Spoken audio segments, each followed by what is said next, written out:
السلام علیکم ورحمۃ اللہ وبرکاتہ۔ اعوذ باللہ من الشیطان الرجیم، بسم اللہ الرحمن الرحیم۔ اللہم صلی وسلم علی نبینا محمد صلی اللہ تعالی علیہ وآلہ وسلم۔ عزیزان من، آج انشاءاللہ بإذن اللہ تعالیٰ کی توفیق سے ہم سورۃ الاخلاص سے اپنے سبق کا آغاز کریں گے۔ اخلاص خالص سے ہے، اور خالص عربی زبان میں اس دودھ کو کہا جاتا ہے جس کے اندر پانی کی ملاوٹ نہ ہو۔ اور اس سورہ مبارک کو اخلاص اس لیے کہا جاتا ہے کیونکہ اس میں انتہائی اخلاص کے ساتھ اللہ تعالیٰ کی توحید کا بیان ہے، اللہ تعالیٰ کی صفات کا اقرار ہے۔ یہ سورہ مکہ مکرمہ میں نازل ہوئی۔ نزول کے اعتبار سے اس سورہ مبارک کا 22واں نمبر ہے، 1 رکوع جبکہ 4 آیات پر مشتمل ہے۔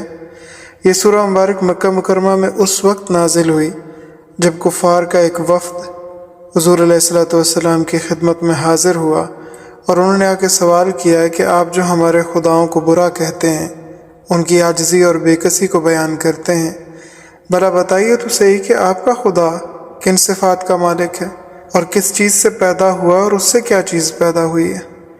حضرت صلی اللہ تعالیٰ علیہ وآلہ وسلم نے خاموشی اختیار فرمائی، یہاں تک کہ جبرائیل علیہ السلام اس سورہ مبارک کے ساتھ نازل ہوئے۔ حضرت صلی اللہ تعالیٰ علیہ وآلہ وسلم نے فرمایا، جیسے حکم ربی تھا، قل هو اللہ احد۔ صاحب تفسیر بیان فرماتے ہیں کہ یہ سورہ قرآن پاک کا تیسرا حصہ ہے، اور اس کی تفسیر یہ بیان کی گئی ہے کہ اصولی اور بنیادی طور پر قرآن کریم کے اندر 3 عقائد ہیں جو بیان ہوئے: عقیدہ توحید، رسالت اور عقیدہ قیامت۔ باقی جتنے بھی عقائد قرآن پاک کے اندر بیان ہوئے ہیں وہ سب ان کی فرع ہیں، ان کی برانچز ہیں، ان کی شاخیں ہیں۔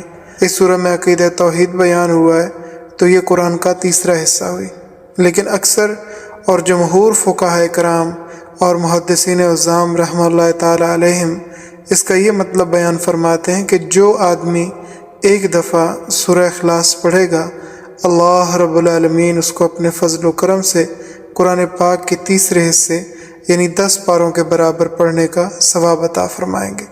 بخاری شریف، ابو داؤد، ترمذی، نسائی شریف میں روایت موجود ہے کہ ایک موقع پر حضرت صلی اللہ تعالی علیہ وآلہ وسلم نے ارشاد فرمایا، ایعجز احدکم ان یقرأ ثلث القرآن فی لیلہ، کیا تم میں سے کوئی عاجز ہے اس بات سے کہ ہر رات قرآن پاک کا 1/3 یعنی تیسرا حصہ پڑھ کر سوئے؟ قالوا ومن یطیقہ ذلک، صحابہ کرام رضوان اللہ تعالیٰ علیہم اجمعین نے عرض کیا، یا رسول اللہ، کون اس کی طاقت رکھتا ہے کہ روزانہ رات کو 10 پارے پڑھ کر سویا کرے؟ آپ علیہ الصلوۃ والسلام نے فرمایا کہ تم ایک دفعہ سورہ اخلاص پڑھو گے تو تمہیں قرآن پاک کے تیسرے حصے کا یعنی 10 پاروں کے پڑھنے کا ثواب مل جائے گا۔ ایک موقع پر ایک صحابی رسول کسی کام کی غرض سے جا رہے تھے۔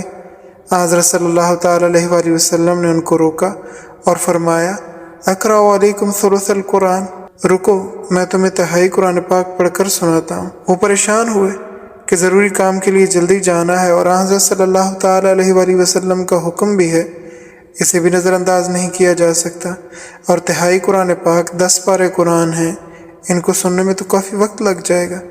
مگر حضرت صلی اللہ تعالیٰ علیہ وآلہ وسلم نے سورہ اخلاص کو پڑھنا شروع کیا، قل هو اللہ احد اللہ الصمد لم یلد ولم یولد وَلَمْ يَكُنْ لَهُ كُفُوًا أَحَدٌ، اور پھر فرمایا کہ تم قرآن پاک کا تیسرا حصہ سن چکے ہو، اب جاؤ۔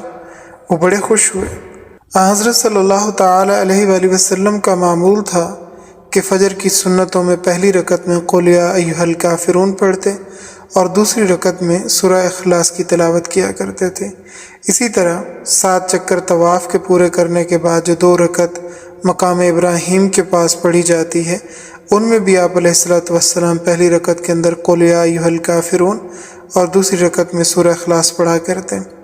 سورہ کافرون کے بارے میں پہلے بیان ہو چکا ہے کہ اس کے پڑھنے پر اللہ رب العالمین 4 قرآن پاک کا ثواب عطا فرماتے ہیں، اور اس کی تفسیر اس طرح سے ہے کہ قرآن پاک میں اصولی مسئلے یہ ہیں: توحید، رسالت، قیامت اور شرک کا رد۔ جب تک باطل کا رد نہ ہو وہ خلط ملط رہتا ہے۔ سورۃ الکافرون میں کفر کا رد ہے، شرک کا رد ہے، لہٰذا اس سورہ مبارک کو پڑھنے پر آپ علیہ الصلوۃ والسلام نے ارشاد فرمایا، جس کا مفہوم ہے کہ چوتھائی حصہ قرآن پاک پڑھنے کا ثواب ملتا ہے۔ سورۃ اخلاص کے اندر اللہ رب العالمین ارشاد فرماتے ہیں، قل هو اللہ احد، آپ کہہ دیں کہ وہ اللہ ایک ہے، اس کے ساتھ اور کوئی نہیں ہے، وہ اپنی ذات میں بھی اکیلا ہے اور اپنی صفات میں بھی اکیلا ہے۔ یہ جواب دیا جا رہا ہے کافروں کے سرداروں کے اس وفد کو جو آپ علیہ الصلوۃ والسلام سے یہ سوال کر رہے ہیں کہ بھلا بتائیے تو صحیح، وہ رب جس کی آپ پرستش کرتے ہیں اور جس کی پرستش کی طرف دعوت دیتے ہیں، وہ رب کیا ہے اور کن صفات کا حامل ہے؟ تو اللہ رب العالمین بتا رہے ہیں کہ اے محمد آپ کہہ دیجئے وہ اللہ ایک ہے، اس کے ساتھ اور کوئی نہیں ہے، وہ اپنی ذات میں بھی اکیلا ہے اور اپنی صفات میں بھی اکیلا ہے اور اپنے افعال میں بھی اکیلا ہے۔ اللہ الصمد، اللہ بے نیاز ہے۔ صمد اسے کہتے ہیں کہ جس کے سارے محتاج ہوں مگر وہ کسی کا محتاج نہ ہو۔ الذی لا یحتاج الی شیء ویحتاج الیہ کل شیء۔ اللہ الصمد کا ہم ترجمہ کرتے ہیں کہ اللہ بے نیاز ہے، تو اس کا مطلب یہ ہوتا ہے کہ اس کو کسی کی ضرورت نہیں ہے، اسے کسی کی حاجت نہیں ہے۔ اور صاحب التفسیر بیان فرماتے ہیں کہ ایک بات ذہن نشین کرنے کی ہے کہ بے نیاز کا ایک معنی ہمارے معاشرے میں بھی استعمال ہوتا ہے کہ کوئی غلط کام کرے یا ٹھیک کرے اسے کوئی پوچھنے والا نہیں ہوتا۔ یہاں قرآن مجید کے اندر صمد اور بے نیاز کا معنی یہ نہیں ہے۔ اس بات کو اچھی طرح سے سمجھنا چاہیے اور ذہن نشین رکھنا چاہیے۔ اللہ رب العالمین ہمیں سمجھنے کی توفیق نصیب فرمائے۔ اسی طرح اللہ رب العالمین قرآن پاک کے اندر ارشاد فرماتے ہیں، یا ایھا الناس انتم الفقراء الی اللہ واللہ هو الغنی الحمید۔ اے لوگو، تم محتاج ہو اللہ تعالیٰ کی طرف اور اللہ تعالیٰ ہی غنی ہے اور تعریفوں والا ہے۔ جیسے کہ شاعر کہتا ہے، دینا ہے تو اپنے ہاتھ سے اے بے نیاز دے، کیوں مانگتا پھرے تیرا سائل جگہ جگہ۔ لم یلد، اس آیت مبارکہ کے اندر، اس مختصر سے جملے کے اندر اللہ رب العالمین نے 3 طبقات کے دعووں کا رد کیا ہے۔ لم یلد، اس نے نہیں جنا کسی کو، اس میں یہودیوں کا رد ہے، عیسائیوں کا رد ہے اور مشرکین کا بھی رد ہے۔ وقالت الیہود عزیر ابن اللہ، کیونکہ یہودی کہتے تھے کہ عزیر علیہ السلام اللہ تعالیٰ کے بیٹے ہیں، اعوذ باللہ۔ وقالت النصارى المسیح ابن اللہ، اور عیسائی وہ کہتے تھے کہ عیسیٰ علیہ السلام اللہ تعالیٰ کے بیٹے ہیں، جبکہ عرب اور بعض دوسرے علاقوں کے مشرکین کہتے تھے کہ فرشتے اعوذ باللہ اللہ تعالیٰ کی بیٹیاں ہیں۔ وَيَجْعَلُونَ لِلَّهِ الْبَنَاتِ سُبْحَانَهُ، اور بناتے ہیں اللہ تعالیٰ کی بیٹیاں، حالانکہ اللہ تعالیٰ اس سے پاک ہے۔ تو لم یلد میں اللہ تعالیٰ نے سب کا رد فرما دیا، سب کے دعووں کو جھٹلا دیا کہ اس نے کسی کو نہیں جنا، نہ اس کا کوئی بیٹا ہے نہ اس کی کوئی بیٹی ہے۔ ولم یولد، اور نہ وہ کسی سے جنا گیا، وہ کسی سے پیدا بھی نہیں ہوا۔ بخاری شریف کے اندر حدیث قدسی ہے، اللہ رب العالمین فرماتے ہیں، یشتمونی ابن آدم ولم یکن لہ ذالک، ابن آدم مجھے گالیاں دیتا ہے حالانکہ اس کو یہ حق نہیں ہے۔ ویکذبنی ابن آدم ولم یکن لہ ذالک، اور ابن آدم مجھے جھٹلاتا ہے حالانکہ اس کو اس کا حق نہیں ہے۔ گالیاں کیسے دیتا ہے؟ یدعو لی ولدن، میری طرف اولاد کی نسبت کرتا ہے۔ اللہ تعالیٰ کی طرف اولاد کی نسبت کرنا اللہ تعالیٰ کو گالی دینے کے مترادف ہے۔ صاحب تفسیر بیان فرماتے ہیں کہ جیسے ہماری آپ کی ثابت النسل اولاد کے بارے میں کوئی کہے کہ یہ تمہاری اولاد نہیں ہے تو یہ ہمارے حق میں گالی ہے، اسی طرح اللہ تعالیٰ جو اولاد سے پاک ہے، اللہ تعالیٰ کی طرف اولاد کا منسوب کیا جانا گویا اللہ تعالیٰ کو گالی دینا۔ اس کے باوجود کہ انہوں نے اتنے بڑے اور غلط دعوے کیے ہیں، اللہ رب العالمین نے ان کے رزق کو نہیں روکا۔ اللہ تعالیٰ ان کو اولاد بھی دے رہے ہیں، اللہ تعالیٰ ان کو رزق بھی دے رہے ہیں، ان کا سلسلہ رزق اللہ تعالیٰ نے روکا نہیں ہے، اس کا قانون الگ ہے، یہ نیک کو بھی ملتا ہے اور بد کو بھی ملتا ہے۔ حدیث پاک میں آتا ہے کہ حضرت صلی اللہ تعالیٰ علیہ وآلہ وسلم نے فرمایا، ان اللہ یعطی الدنیا من یحب ومن لا یحب، بے شک اللہ تعالیٰ دنیا دیتا ہے اس کو جس سے راضی ہوتا ہے اور اس کو بھی جس سے راضی نہیں ہوتا۔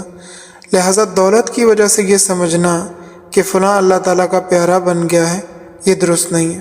اگر دولت ہی کی وجہ سے کوئی اللہ تعالیٰ کے ہاں پیارا ہوتا تو قارون سب سے زیادہ پیارا ہوتا، کیونکہ اس کے خزانے تو اتنے زیادہ تھے کہ کافی بڑی جماعت صرف اس کے خزانوں کی چابیاں اٹھاتی تھی، اور دولت کا نہ ہونا اگر ناراضی کی علامت ہوتا تو اعوذ باللہ نقل کفر نباشد، پھر یوں سوچنا چاہیے تھا کہ انبیاء کرام علیہم الصلوۃ والسلام اور بالخصوص ہمارے پیارے پیغمبر حضرت محمد مصطفیٰ صلی اللہ تعالیٰ علیہ وآلہ وسلم کے ساتھ اللہ تعالیٰ ناراض تھے، کیونکہ آپ علیہ الصلوۃ والسلام کے گھر میں کئی دن فاقہ رہتا تھا۔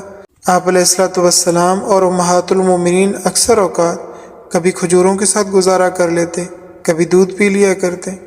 ام المومنین سیدہ عائشہ رضی اللہ تعالیٰ عنہ ارشاد فرماتی ہیں کہ 2 مہینے ہمارے چولہے میں آگ نہیں جلتی تھی کہ پکانے کے لیے کوئی چیز نہیں ہوتی تھی۔ تو کسی نے دریافت کیا کہ پھر آپ کا گزارا کیسے ہوتا تھا؟ تو ام المومنین رضی اللہ تعالیٰ عنہ ارشاد فرماتی ہیں کہ انصار مدینہ دودھ بھیج دیا کرتے تھے، کسی وقت ہم کھجوریں کھا لیتے تھے اور اسی طرح وقت گزر جاتا تھا۔ تو مال کی کثرت ہو جانا اس چیز کی علامت نہیں ہے کہ اللہ تعالیٰ ان کے ساتھ راضی ہے، اور جن کے ہاں مال نہیں ہے اللہ تعالیٰ گویا ان کے ساتھ ناراض ہے۔ وَلَمْ يَكُنْ لَهُ كُفُوًا أَحَدٌ، اور نہیں ہے اس کا کوئی ہمسر، یعنی اس کے برابر کوئی بھی نہیں ہے۔ رب تعالیٰ اپنی ذات میں بھی وحدہ لا شریک ہے اور اپنی صفات میں بھی وحدہ لا شریک ہے، لہٰذا یہ مختصر سی سورہ ہے مگر اس کی فضیلت بہت زیادہ ہے۔ تو جو شخص اس کو رات سوتے وقت 3 دفعہ پڑھ لے گا گویا وہ پورے قرآن پاک کا ثواب حاصل کر کے سوئے گا، لہٰذا اس کو اپنا ورد بنائیں، خود بھی اس کے اوپر عمل کریں، اپنے چھوٹے بڑوں کو اور اپنے ارد گرد رہنے والے دوست احباب کو بھی اس کی دعوت دیں۔ وآخر دعوانا ان الحمد للہ رب العالمین، سبحانک اللہم وبحمدک، نشہد ان لا الہ الا انت، نستغفرک ونتوب الیک۔ السلام علیکم ورحمۃ اللہ وبرکاتہ۔